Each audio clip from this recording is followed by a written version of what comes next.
नमस्कार, हिमाचल समाचार में आपका स्वागत है। आज के मुख्य समाचार। मुख्यमंत्री ने कहा, पानी से जुड़े कानूनों को जोड़कर बनेगा अम्ब्रेला एक्ट।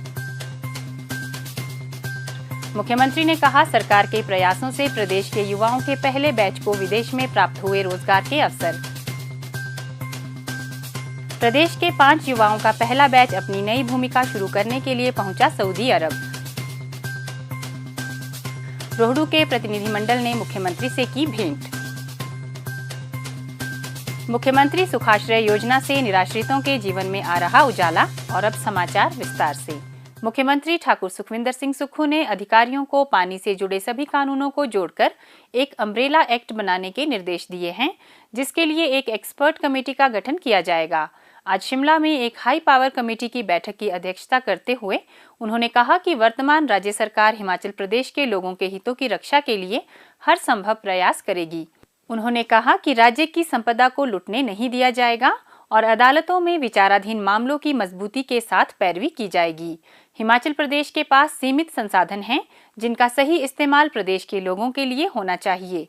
उन्होंने कहा कि हिमाचल प्रदेश में ग्लोबल वार्मिंग के प्रभावों से निपटना चुनौती है और मौसम में बदलाव के कारण बादल फटने जैसी घटनाओं में बढ़ोतरी हुई, जिसका अध्ययन किया जाना आवश्यक है। मुख्यमंत्री ने कहा कि पिछली भाजपा सरकार ने राज्य के हितों की अनदेखी की, जिसके कारण हिमाचल प्रदेश से इन्वेस्टमेंट ड्रेन हुआ।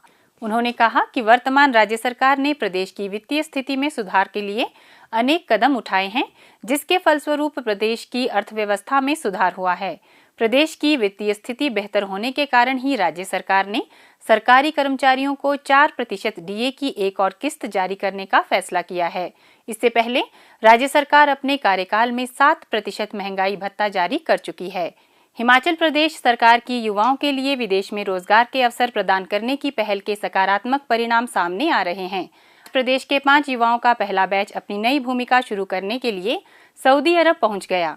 मुख्यमंत्री ठाकुर सुखविंदर सिंह सुक्खू ने इन युवाओं को 31 अगस्त 2024 को शिमला में नियुक्ति पत्र प्रदान किए थे।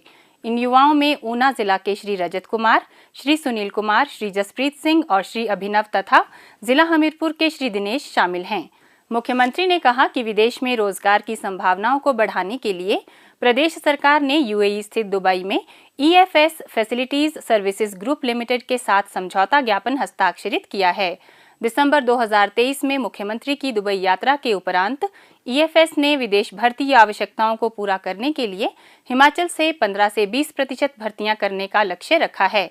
इसके अंतर्गत आतिथ्य, तकनीकी सेवाओं, हाउसकीपिंग, खाद्य एवं पेय पदार्थ और कार्यालय सहायक जैसे क्षेत्रों में प्रदेश से प्रतिवर्ष लगभग 1000 उम्मीदवारों को दुबई में रोजगार दिया जाएगा। इसके अलावा श्रम एवं रोजगार विभाग को विदेश में कार्य कर रहे युवाओं का कुशल क्षेम सुनिश्चित करने के लिए एक तंत्र विकसित करने के निर्देश दिए गए हैं।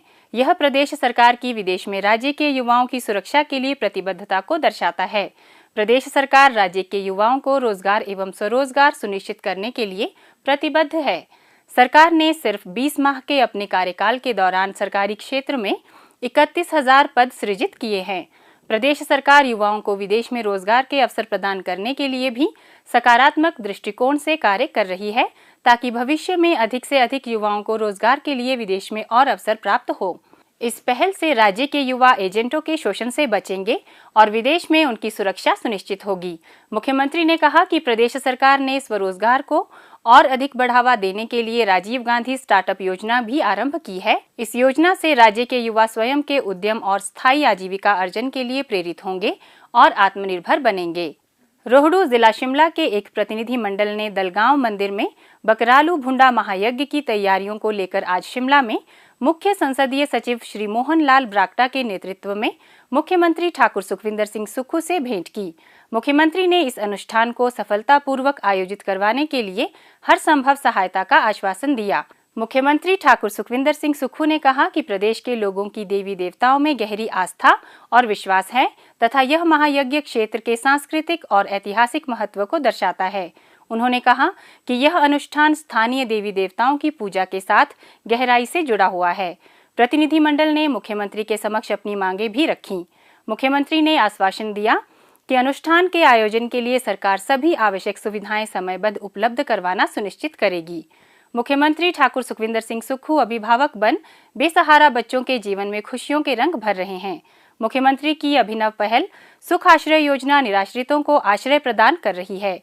कभी लालन पालन की चिंता, पढ़ाई की दुविधा और रोजगार स्वरोजगार की सोच से घिरे निराश्रितों के जीवन में मुख्यमंत्री सुखाश्रय योजना उजाले की किरण बनकर उनका जीवन प्रकाशमान कर रही है। हमारे घर पे ना माता पिता है, ना दादा दादी है, ना कोई है, बस हम 2 ही बहन हैं और हमें देखने के लिए मेरे बुआ और बुआई ही है। हमें 4,000 रुपये महीने का दे रहे हैं। मेरा पढ़ने का मन है तो सुखाश्रय वाले हमारी मदद कर रहे हैं।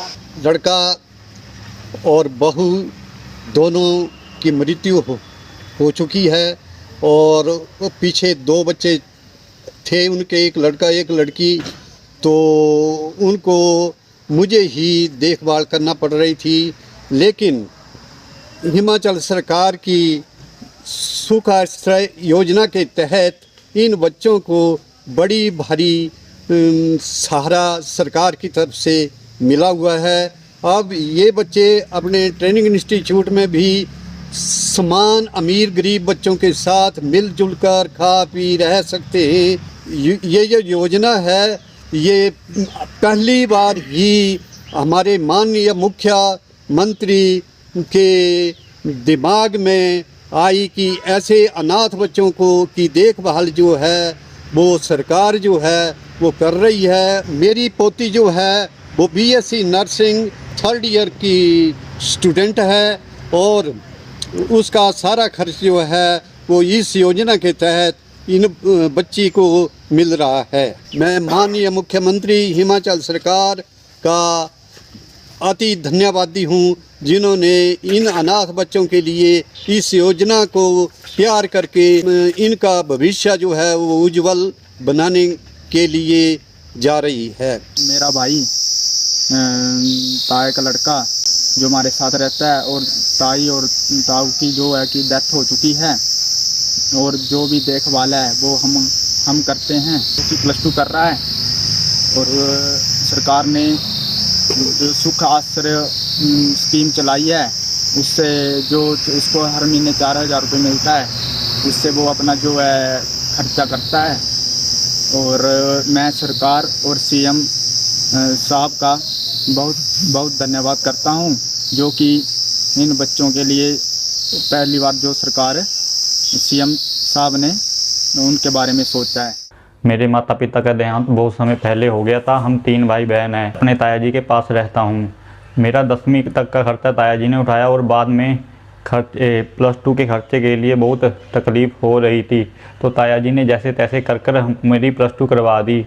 तो बाद में भी मैं पढ़ना चाहता था। मुझे मुख्यमंत्री सुख आश्रय योजना का पता चला तो मैंने उस योजना के तहत अभी ITI कर रहा हूँ। मैंने ITI का 1 साल कंप्लीट कर लिया है तो उसके तहत मेरा ITI का खर्चा सरकार उठा रही है। मैं इस योजना के लिए मुख्यमंत्री श्री सुखविंदर सिंह सुक्खू जी का बहुत धन्यवाद करता हूँ और हिमाचल सरकार का भी तहे दिल से धन्यवाद करता हूँ। सरकार हमारे जैसे गरीब बच्चों के लिए ऐसी स्कीमें चला रही हैं। हिमाचल समाचार देखने के लिए सब्सक्राइब करें YouTube चैनल हिमाचल समाचार, लाइक करें Facebook page information and public relations department Himachal Pradesh और CMO हिमाचल, फॉलो करें X @DPRHP और CMO हिमाचल, फॉलो करें Instagram @DIPR हिमाचल और CMO हिमाचल, विजिट करें वेबसाइट www.himachalpr.gov.in। इस अंक में इतना ही। कल फिर होगी मुलाकात। दीजिए इजाजत। नमस्कार।